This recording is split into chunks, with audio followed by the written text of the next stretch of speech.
निरंजन प्रणव स्वरूपी सद्गुरू गुरु मुरलीधर महास्वामीजी यांच्याकडे आणून त्यांना या ठिकाणी दिले आणि त्यांच्याकडे दिल्यानंतर या ठिकाणी तो हळूहळू वाढू लागला, भक्तीमध्ये रमून गेला.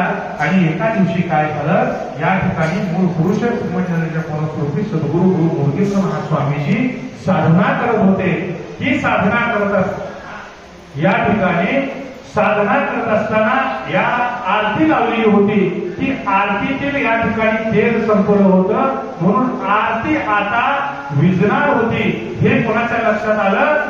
बघू तरी बसवेश्वरांच्या लक्षात आलं आणि ती आरती विझू नये म्हणून या ठिकाणी जवळचे जे श्रीमंत निरंजन प्रणव स्वरूपी सद्गुरू गुरु मुरलीधर महास्वामीजी जे मंडळ घेऊन बसले होते, तांब्या घेऊन बसले होते पाणीसाठी, तीर्थासाठी, ते तीर्थ घेतलं आणि त्या या ठिकाणी असणाऱ्या समयमध्ये असले हे दृश्य कोणी पाहिलं? मूळ पुरुष म्हणजे श्रीमंत निरंजन प्रणव स्वरूपी सद्गुरू गुरु मुरलीधर पाहिले.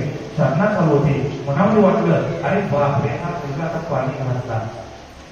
तो या ठिकाणी आरती न दिसता तशीच प्रज्वलित राहिली. त्याने ओळखलं, हा साधा पुरुष नाहीये, त्याच्या हातून जगाचा कल्याण होणार आहे. म्हणून एवढी महान शक्ती असणारे सद्गुरू गरीब आहे.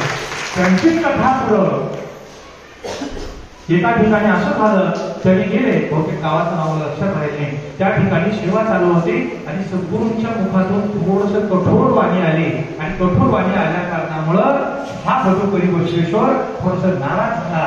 नाराज होऊन बाजूला शेतामध्ये उन्हाळ्याचे दिवस होते आणि कडव्याची भणी होती. त्या कडव्याच्या भणीजवळ जाऊन त्या ठिकाणी रसून झोपला आणि झोपल्यानंतर या गरीब बसवेश्वराला ऊन लागू नये म्हणून भुजंगाने म्हणजे साक्षात सापाने या ठिकाणी त्याच्यावर फडा काढून थांबला आणि त्यांना सावली दिलं. एवढे अगाध महिमांचे आहे.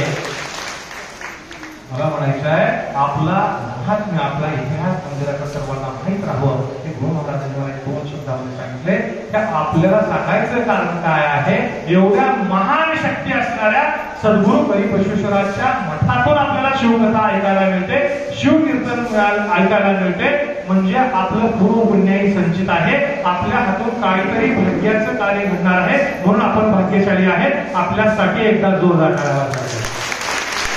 आता जास्त बोलतो नाही, कारण वेळेला महत्व देतोय. माझ्या वाणीला पूर्णविराम देतोय आणि मोठ्या गुरु महाराजांच्या उपदेशाला मी तुमच्या समोर सांगण्याचा प्रयत्न करतो. वेळेअभावी माझ्या वाणीला पूर्णविराम देतोय. आपली एका लाईनीतून इकडे यायचं आहे, रुद्राक्ष घेऊन थांबायचं आहे, कारण सगळे ठरलेले कार्यक्रम वेळेमध्ये करायचे असल्यामुळं मी माझ्या वाणीला पूर्णविराम देतोय.